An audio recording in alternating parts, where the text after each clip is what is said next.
También dijo: un hombre tenía 2 hijos, y el menor de ellos dijo a su padre: Padre, dame la parte de los bienes que me corresponde. Les repartió los bienes. No muchos días después, juntándolo todo, el hijo menor se fue lejos a una provincia apartada, y allí desperdició sus bienes viviendo perdidamente. Cuando todo lo hubo malgastado, vino una gran hambre en aquella provincia y comenzó a faltarle. Y fue y se arrimó a uno de los ciudadanos de aquella tierra, el cual envió a su hacienda para que apacentara cerdo, y deseaba llenar su vientre de todas las algarrobas que comían los cerdos, pero nadie le daba. Volviendo en sí dijo: ¿cuántos jornaleros en casa de mi padre tienen abundancia de pan, y yo aquí perezco de hambre?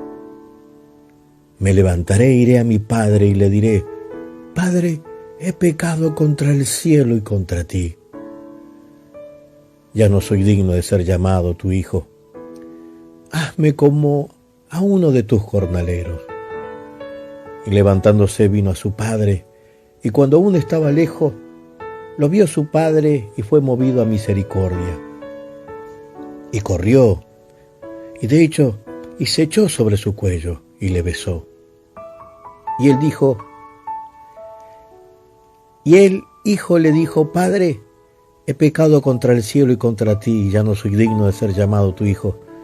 Pero el padre dijo a sus siervos: sacate el mejor vestido y vestirle, y ponete un anillo en sus manos y calzado en sus pies, y traed el becerro gorro y matadlo, y comamos y hagamos fiesta, porque mi hijo muerto era y ha revivido, se había perdido y es hallado.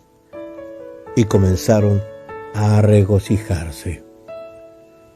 Muchos han llamado, mi querido amigo, amiga, a esta parábola del hijo pródigo como una hermosa historia de ruina y de reconciliación, ya que nos muestra cómo el hombre puede llegar a la más terrible ruina por causa del pecado.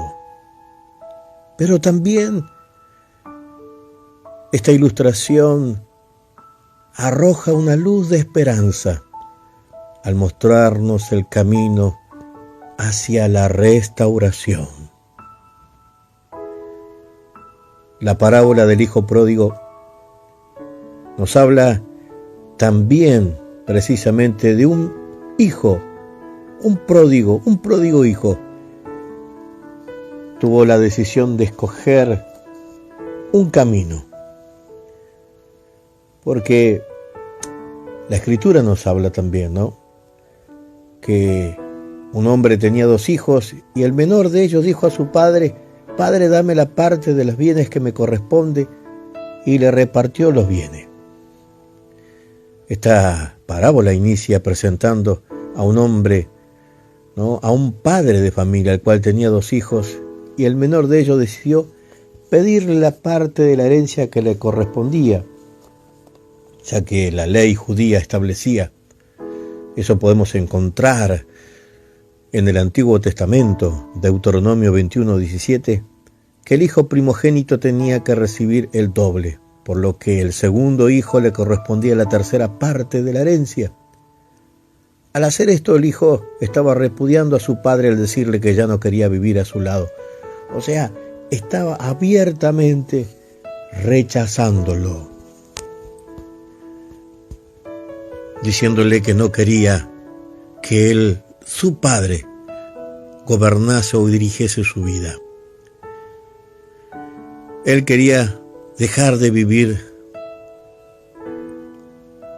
al lado del padre, que su deseo era iniciar su propia vida, eligiendo su propio camino, a pesar que lo tenía todo en la casa de su padre. El hijo menor no valoró nada de eso y se dejó llevar por los deseos engañosos de su corazón. Esto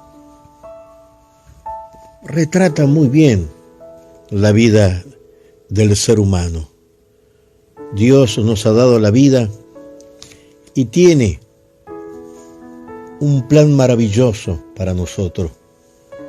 Nos ofrece un camino a la vida eterna. Sin embargo, el hombre reclama su vida, reclama estar lejos de Dios, reclama la independencia, reclama su salud, su fuerza, sus posesiones para hacer su propia voluntad, administrando como a él bien mejor le parece, olvidándose así de su Padre Creador. En la vida tenemos que decidir qué camino vamos a seguir. El camino del Señor nos ofrece, nos conduce a la vida eterna. Pero, mi querido amigo, mi querida amiga, el camino del pecado siempre te traerá ruina. Deuteronomio 30:19 dice así: a los cielos y a la tierra llamo por testigo hoy contra vosotros, que os he puesto delante de la vida y la muerte, la bendición y la maldición. Escoge pues la vida para que viva tú y tu descendencia. Hay consecuencia por transgredir. Hay consecuencia de errar al blanco, lo que se denomina el pecado. Eso lo demuestra la historia del hijo pródigo. Lo retrata perfectamente. Nos muestra el efecto, las consecuencias del pecado en la vida de un ser humano. En esta parábola podemos identificar al menos 4 efectos que quiero compartirte. 4 efectos. Primero, el pecado sí o sí nos aparta completamente de Dios. Así relata esta ilustración de vida. No muchos días después, juntándolo todo, el hijo de menor se fue lejos a una provincia apartada. El primer efecto que el pecado produce en nuestras vidas es vivir apartado de Dios. El enemigo de nuestras almas, el adversario de nuestras almas, Satanás, sabe perfectamente que solo alejado de su presencia somos seres indefensos y nos engaña haciéndonos pensar que la vida que el mundo ofrece es mucho mejor, pero es todo una terrible mentira. Así dice San Juan 10:10, que el ladrón solo viene para matar, hurtar y destruir, pero Cristo nos ofrece una vida en abundancia. Segundo efecto, el pecado nos hace desperdiciar nuestra vida. Y allí el joven desperdició sus bienes viviendo, dice, perdidamente. El efecto del pecado es que nos hace desperdiciar nuestra vida. Generalmente el ser humano cree que la vida en el mundo es la mejor que tiene, que las ofertas de deleites temporales, de prosperidad, lo conducirán a la ruina. Lo conducirán, no a la ruina, sino quizás al éxito, pero en realidad, como dice el proverbio, hay caminos que al hombre le parecen rectos, pero su fin es la perdición. El texto es bien claro, porque el hijo pródigo desperdició sus bienes viviendo perdidamente, y así es la vida del que practica el pecado.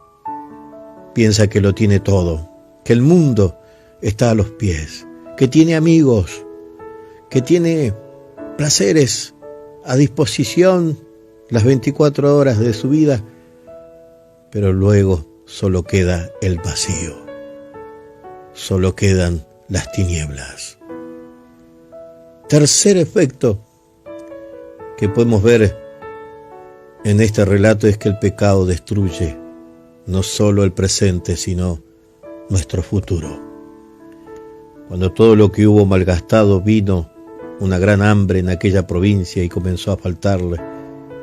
Y fue y se arrimó a uno de los ciudadanos de aquella tierra, el cual le envió a su hacienda para que alimentase cerdo. Los siguientes versículos nos muestran el siguiente efecto del pecado en la vida del hombre. Primero, nos aparta de la presencia de Dios,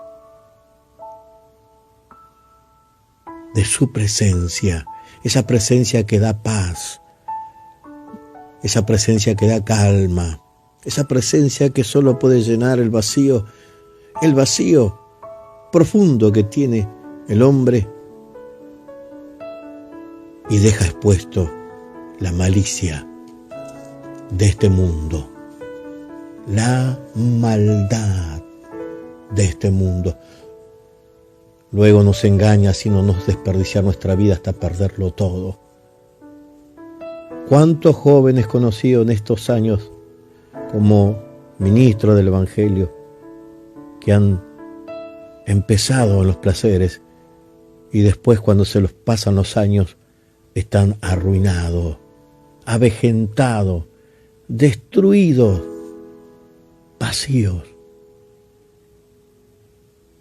Porque es lo que Satanás quiere: destruir completamente tu futuro. Después de malgastar todo lo que tenía, vino una hambre terrible que lo obligó a arrimarse, a acercarse, a mendigar a un ciudadano que lo envió a apacentar cerdos. Para un judío, porque el relato nos habla de una familia judía, para un judío los cerdos eran animales inmundos y despreciables. Era lo peor, era el peor de los trabajos, era el más indigno de los servicios. Y ahora el hijo pródigo se encontraba completamente humillado, abandonado a su suerte, sin esperanza alguna, sin amigos, porque los amigos solo estuvieron cuando él tenía el dinero, sin amor, sin ese amor aparente, porque solo lo que le atraía a las mujeres era el dinero. Y ahora estaba completamente arruinado. El cuarto efecto que nos habla, que el pecado conduce a la miseria. Sí, mi querido amigo y amiga, mi querido oyente, solo conduce a la miseria, porque él deseaba llenar su vientre, su estómago, de las algarrobas que comían. Él quería alimentarse de lo que comían los cerdos. Y los cerdos no comían nada delicioso ni rico. Al contrario, lo agrio, lo amargo, la basura. Pero nadie le daba. Ni siquiera le daban lo desechable. Y es lo que el enemigo quiere hacer de tu vida a causa del pecado. Finalmente, el pecado nos conduce a una vida de miseria. El hijo pródigo descendió hasta el hoyo más profundo y desesperante, a tal punto que deseaba saciar su hambre con la comida de los cerdos. ¿Cuántas personas viven de esta forma, con necesidades que nadie puede solventar, rodeado de una terrible miseria que los conduce al infierno personal? Eso es precisamente lo que hace el pecado. El profeta Isaías nos exhorta a no perder el tiempo en las cosas efímeras de este mundo, las cuales no nos satisfacen plenamente, ya que solo en Cristo se encuentra la plenitud de vida. Isaías 55, el profeta, en el versículo 2, nos dice: ¿por qué gastáis el dinero en lo que no es pan, y vuestro trabajo en lo que no sacia? Oídme atentamente y comed del bien, y se deleitará vuestra alma con grosura. Tercero y último, el camino que conduce a la restauración es el camino del reconocimiento. Esta parábola también nos ofrece y nos habla, nos dice la Escritura que él tuvo que reconocer. Él reconoció su ruina personal. Mi querido amigo, mi querida amiga, si quieres ser restaurado y quieres comenzar por el camino de la restauración, debe haber un reconocimiento personal. Y volviendo en sí dijo: ¿cuántos jornaleros en casa de mi padre tienen abundancia de pan y yo aquí perezco de hambre? El primer paso que conduce a la restauración es reconocer nuestra situación de ruina, que necesitamos ayuda, reconocer que Dios es el único que nos puede ayudar. Después de un tiempo el hijo pródigo volvió en sí y se dio cuenta que hasta los jornaleros de su padre estaban en mejor condición que él. Los empleados, los sirvientes estaban mejor. Mientras que no reconozcamos nuestra necesidad de Dios, no daremos el primer paso a la restauración. Te invito, mi querido oyente, a tomar la decisión hoy mismo, en este preciso instante, donde estés, en la situación que estés, en la ruina que estés, tomar la decisión de acudir en completo arrepentimiento a Dios. Es importante porque Él tomó la decisión de ir al Padre. Me levantaré, iré al Padre. Hoy te invito a tomar la decisión de ir a Cristo, de creer en su perdón, de creer en su misericordia, porque Cristo es especialista en ayudar a aquellos que están en desesperación. Y hoy mismo, hoy, puedes recibirlo.